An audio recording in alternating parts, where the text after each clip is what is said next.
Hi, welcome to Orchids with Barney, and today we are looking at Cattleya, Earl, Imperialis. So Earl is the Grex, Imperialis is the clone, and it's actually an FCC, so that's a first class certificate from the American Orchid Society. You can see it's a really good sized flower, really huge actually, and it sort of actually seems to be growing. It's been open about 3 days, but I think it's growing a little bit bigger as the days go on, so that's interesting. But it's got lovely sort of crenations on the petals, beautiful lip, this lovely orangey, yellowy sort of colour, a bit like an egg yolk, a bit darker than an egg yolk, really nice.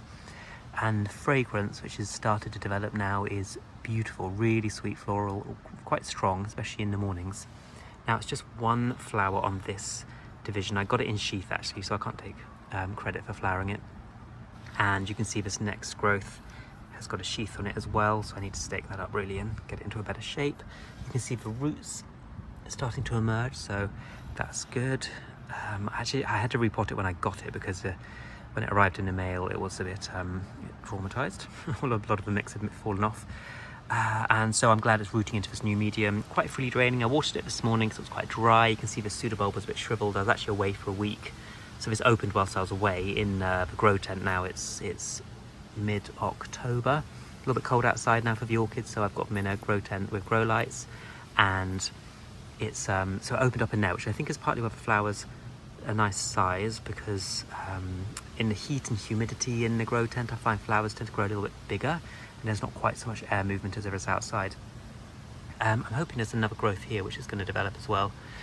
So these pseudobulbs should plump up again. You can see there's a bit of water in the tray, but I'm going to tip it out at the end of the day and make sure that it dries thoroughly before the next watering.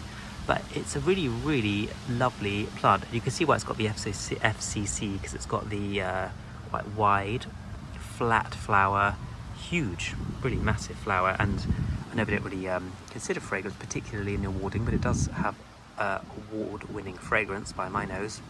So probably not easy to get hold of, but highly recommended. Cattleya in Earl Imperialis. This is Orchids for Barney. Thanks for watching.